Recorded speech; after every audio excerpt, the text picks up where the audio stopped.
مولانا روم کی مثنوی سے ایک شعر پیش کیا تھا مشتاق صاحب اور صاحب حضرات کو. وہ کیا کہتے ہیں؟ بنائے کہنا کہ باداں کنند، اولاں بنیاد را ویراں کنند. کہ جب کسی بھی کھنڈر یا گری ہوئی عمارت کو دوبارہ سے فعال بنانے کا ارادہ کوئی کریں، باداں کنند دوبارہ آباد کرنے کے لیے، تو اولین جو چیز ہے وہ یہ ہے کہ اس کو بنیادوں سے اکھیڑ دیں. یہاں پہ ایک میرا 41 سال کا تجربہ ہے، پہلے ایز لائر، پھر 2 سال ایز این ایکیڈیمک، اب اور 2 سال ہو گئے ہیں مجھے لمز میں، اینڈ ایز اے جج. وہ میں ایک نتیجے پہ پہنچا ہوں جو کسی بھی سمجھدار باشعور شخص کو منطق کے استعمال سے بھی وہ چیز سمجھ آ جائے گی. اب یہاں پہ ایک رائج ہے common law system, English common law, ٹھیک ہے. وہ ہمارا کیونکہ نو آبادیاتی ایک سلسلہ تھا، بہت عرصہ چلا، تو یہاں پہ وہ رائج ہوا. اس میں اس کو کہتے ہیں مخاصمتی، ایڈورسیریل. ایک فریق ہے وہ مدعی ہے، دوسرا فریق ہے وہ مدعا علیہ ہے.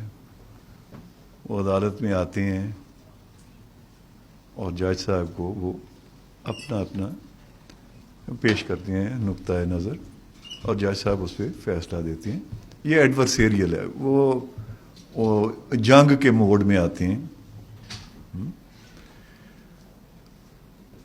میں یہ سمجھتا ہوں کہ یہ تخلیق ہے، یہ پیداوار ہے، یہ نظام جو ہے اس کی یہ پیداوار ہے انگریز کے پچھلے 800-900 سال میں جو ارتقاء ہوا قانون کا، اس کی وجہ سے یہ معرض وجود میں یہ سسٹم آیا. یہ ہمارا انڈیجنس مقامی نظام نہیں ہے. ہمارے اولیاء اور ہمارے بزرگ اور اولیاء کرام، انہوں نے بہت اہمیت دی 3 چیزوں کو. انہوں نے کہا زمان، مکان، اخوان، کہ کوئی بھی آپ جب عمل کریں تو آپ ان 3 چیزوں کا آپ اس میں ضرور فیکٹر ان کریں کہ کہاں سے آپ کے ماخذ کہاں سے ہیں، کس زمانے سے ہیں، کس مکان، کس جیوگرافیکل لوکیشن سے ہیں، اور اخوان کس کمیونٹی سے ہیں. اب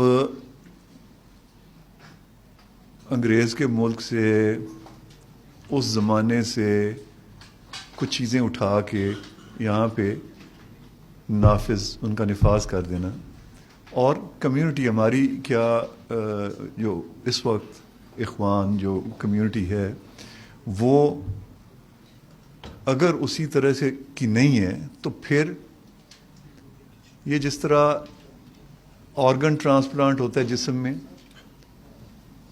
وہ جسم اس کو ریجیکٹ کرتا ہے،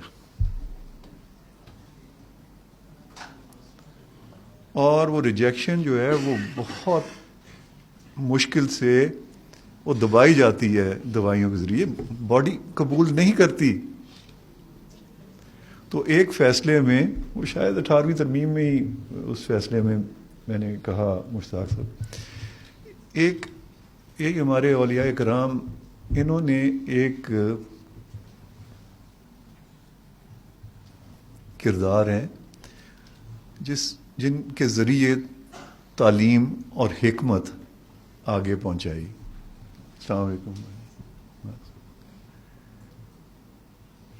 وہ ہیں ملا نصر الدین. ان کے بہت سے واقعات ہیں جو حکمت سے بھرپور ہیں. بچوں کو بھی وہ اپیل کرتے ہیں، لیکن بچے یا کچھ جو زیادہ گہری سوچ میں نہیں پڑھنا چاہتے وہ لطیفے کے طور پہ، مزاح کے طور پہ ملا نصر الدین کو پڑھتے ہیں. لیکن میں نے اپنے ایک آئینی فیصلے میں ان کا قصہ لکھا. وہ کون سا تھا کہ ایک دن ملا نصر الدین آدھی تاریک رات میں ان کے گھر میں ان کا ایک درہم گم ہو گیا. وہ ادھر سے نکلے اور بازار کی چکا چوندھ روشنیوں میں وہ ڈھونڈنا شروع کر دیا. جب لوگوں نے پوچھا ملا سے کہ یہ کیا کر رہے ہو، تو بتایا انہوں نے، ملا نے. تو انہوں نے کہا جاؤ اپنے گھر میں جا کے ڈھونڈو، یہاں تمہیں کہاں ملے گا. اس نے کہا نہیں، میرا گھر تاریک ہے، چراغ نہیں ہے، ادھر تو روشنی ہے، ادھر ملے گا.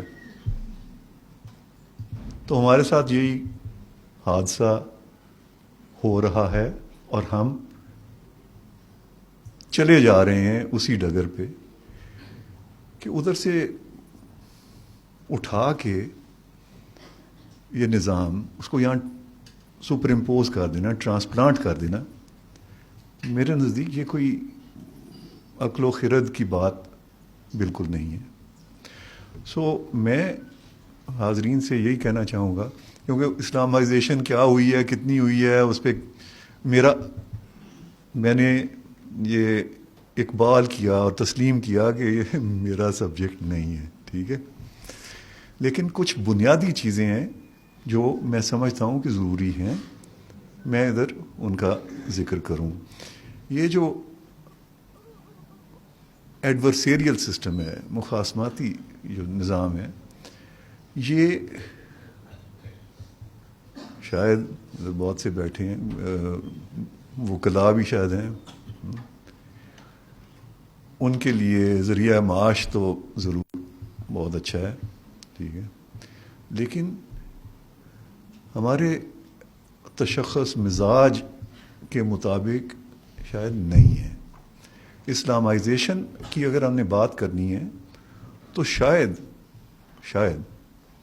جو ہے انکویزیٹوریل سسٹم جو آدھی سے زیادہ دنیا میں رائج ہے، کوڈ سویل، وہ شاید زیادہ موضوع ہو، اور وہ اسلامی جو سسٹم ہے عدل کا، انصاف کا، اس کے بھی زیادہ قریب ہے. کیوں کہ انصاف مہیا کرنا یہ اسٹیٹ، ریاست کی ذمہ داری ہے. ہمارا آئین بھی یہی کہتا ہے کہ ریاست اس بات کو یقینی بنائے گی کہ جلد، فوری اور سستا انصاف بہم پہنچایا جائے ہر کسی مدعی کو. یہاں پہ یہ چیز نہیں ہو رہی. میں نے تو یہ ایک اپنے سپریم کورٹ کے دور میں ایک تحقیق کروائی تو پتہ چلا کہ 25 سال لگتے ہیں ایک سول مقدمے کو، اوسطاً سول کورٹ سے سپریم کورٹ تک فیصلہ ہوتے ہوئے. یہ کہاں کا انصاف ہے؟ اور کون سے آئینی تقاضے کو یہ پورا کر رہا ہے اور یا مد نظر رکھ رہا ہے؟ تو اسلامائزیشن آف لاز میں میرا خیال ہے یہ جو ہمارے جو پروسیجرل لاز ہیں ان کی طرف دھیان دینا چاہیے. یہاں پہ شاید اس طرف توجہ نہیں دی جا رہی. اور ادھر شریعہ اکیڈمی میں یہاں کھڑے ہو کے آپ لوگوں سے بات کرتے ہوئے میں محسوس کرتا ہوں کہ اس کے بغیر کچھ نہیں ہوگا. آپ وہی مولانا روم کی حکمت کہ آپ وہ جو عام بنائے کہنا ہے اس کو آپ تعمیر مرمت کرنا چاہ رہے ہیں، اس کی بنیادیں وہی ہیں. تو ان کی حکمت میں اولاں بنیاد را ویراں کنند، کہ سب سے پہلے تو آپ نے جڑوں سے یا بنیادوں سے اکھاڑنا ہے. اور میں اپنے 41 سالہ تجربے کی بنیاد پہ یہ محسوس کرتا ہوں کہ اس کے بغیر یہاں پہ اسلامائزیشن آف لاز شاید ممکن نہ ہو. بنیاد کے اوپر آپ وہ ڈھانچہ کھڑا کر رہے ہیں جو بنیاد سپورٹ نہیں کرے گی. Common law